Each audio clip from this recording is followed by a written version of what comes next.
Hi guys, and welcome back to my channel. Today I want to touch on something that is both a mental health topic and a Turner syndrome topic.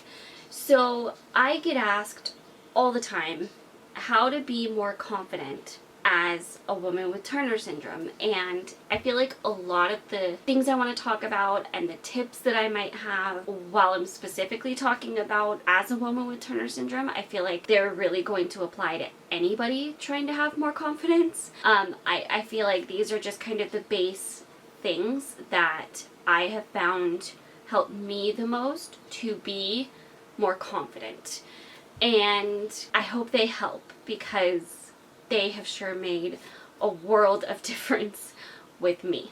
And to give you a little backstory for me, I have not always been a super confident person, and if I'm being honest, I'm still not fully where I'd like to be as far as confidence goes.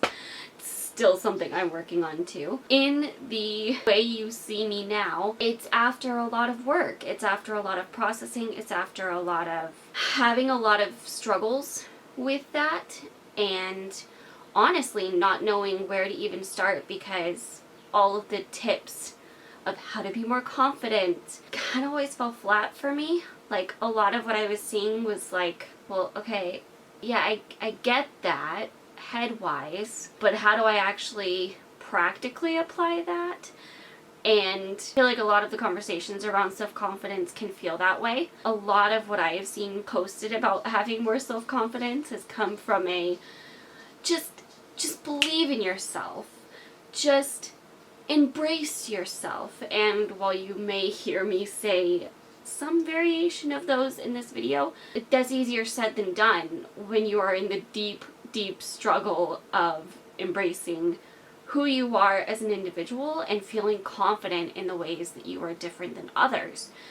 And I think having Turner syndrome gives us a unique experience of that, because it's a tight group. It's a very unique group, and there's not really another group that'll know this struggle. Unfortunately, it's so unique that can feel kind of isolating and make you feel even more different than others, and maybe not in a good way.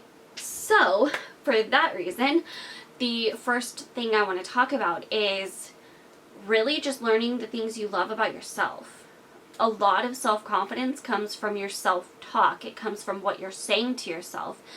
And if you make it a practice to over and over again remind yourself of the things that you do, really love, really enjoy, and are proud of about yourself, not having pride in a prideful way, but just things that you feel really confident in about yourself, things you know you're really good at. And if you have trouble making that list, I would encourage you to, one, physically write it down, things you feel good about, things that you like about yourself, things that you feel confident in, things you feel like you're good at and you do well in. And if you have trouble making that list, I'd say that's the place to start. Why do you have trouble making that list? And where can you go from there to shift that? And honestly, it can help give you a lot of perspective when you're making that list to ask others that know you really well. Not like take a big group survey of what do you think I'm good at, but just ask one or two people around you, hey, what kind of things do you see me do that you really think I'm good at? If you are really stuck, of course, I want you to come back to what you yourself find confidence in and what you feel good about. But I totally understand a moment where you are struggling doing that for yourself, and that's what our friends and family are for, right? To be there for us. So ask one or two people that you're really super close with, that know you really, really well, if you're having trouble making that list. I would say a good number for the list would be like 5 things. 5 things that you feel really confident in, that you feel like you're good at, or that you really like about yourself. One of those 2. And keep it where you see it. Either in a notebook you use all the time, put it in Post-its around your mirror, put it somewhere that it will help you remember and be accessible.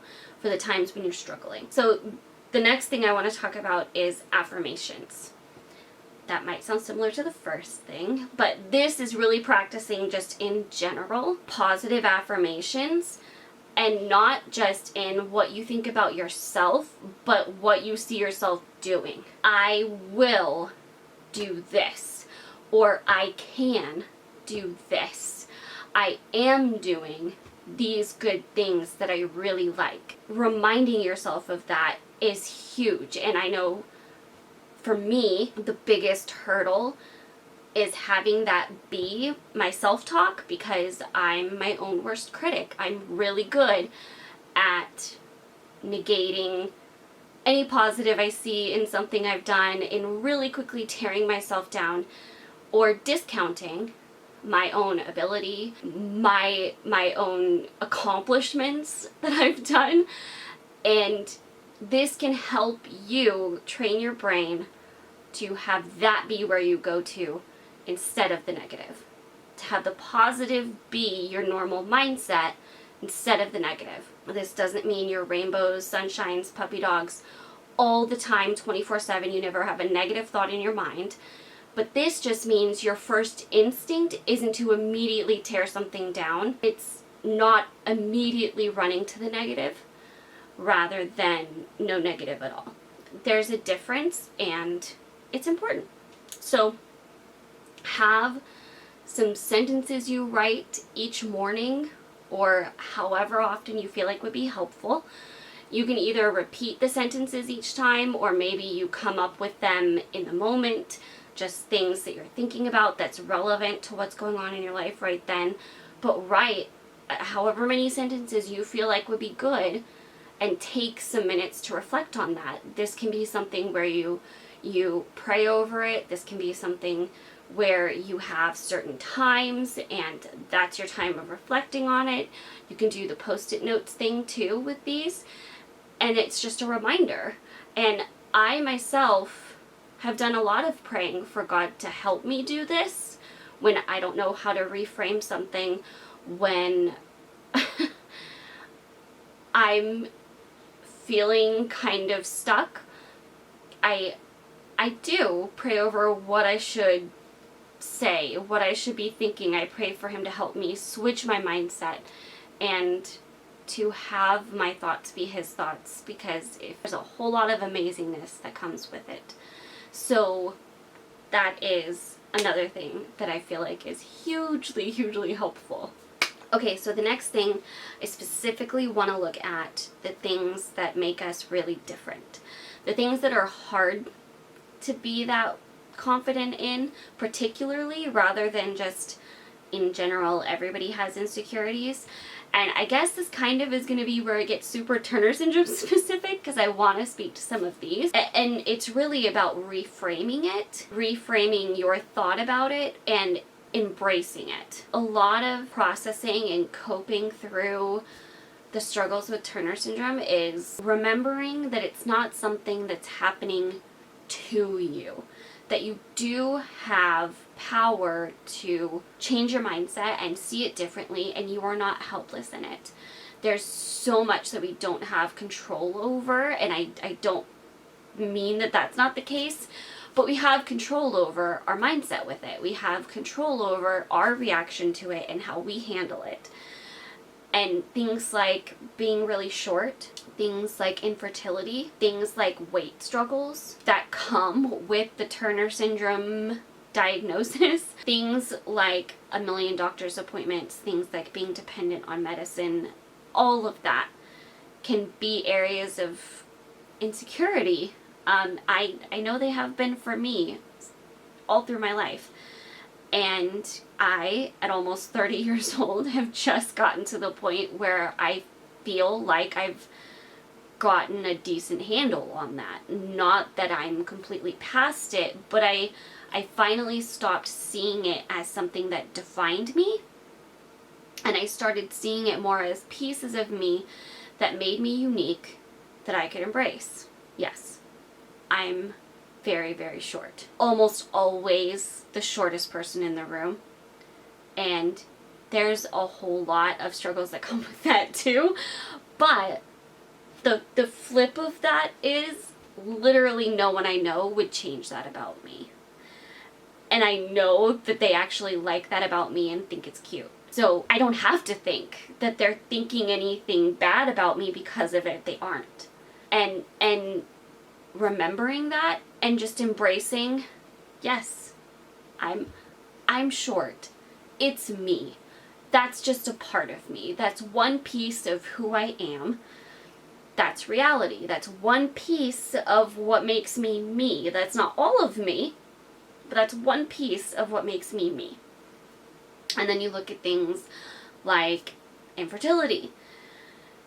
Wildly emotionally difficult, and also something that can be really hard to navigate all of the possible options and treatments and things like that.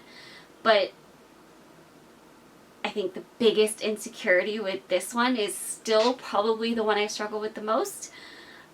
Just feeling insufficient in that way. Feeling like my body's failing me, or I'm failing because I should be able to do that and I can't. And that's a really hard one to overcome. That's something I've talked about a lot on my channel. I have really struggled with that one, and it's been a very long process, and it's still something I'm working on healing. But yeah, it's a lifelong process, to be quite honest. However, it is still a reframing thing.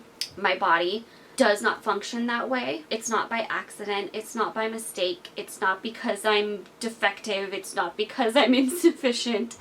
I am made and functioning exactly the way God meant me to. There are things that come with that. There's painful parts of stuff.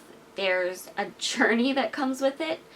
But I know without a shadow of a doubt that that is exactly how God made my body to work. And when I thought about it that way, I can't even explain or put into words the difference it made for me, because it got me out of my own head about it. It made it so that it, again, wasn't something that was bad or was hindering me or happening to me. It was just a piece of how I was made. It's one piece that doesn't define me, but is one piece of what makes me who I am, and what makes my story and my journey and my life unique and not like everybody else's. And that comes with things that look a lot different. And I think that type of reframing takes a long time. But again, putting reminders in place for myself has been like the biggest thing I have ever done. Making sure I slowed down and reminded myself when I have those moments where I'm thinking that way. It made it a lot easier to not go there all the way the next time, or get myself out of it quicker and remind myself. And to be honest, these types of things, whether it's something that you have felt bullied about, whether it's something that you just feel really insecure about and are struggling with, you do have to give yourself time to grieve certain things that come with Turner syndrome. Things that are going to be like an insecurity, but at the same time are things that you need to grieve, like infertility. Infertility has that double-edged sword. And things like medicine, being dependent on medicine, having lots of doctor's appointments, having lots of testing you have to get done, having that be such a big aspect of your life, and having to stay committed to that and put in the time for all of that and everything that comes with it. That can be an insecurity on top of something you have to grieve, and just let yourself feel however you're going to feel about it. And I think those types of things have made the absolute biggest difference for me trying to have more self-confidence, particularly when it comes to Turner syndrome.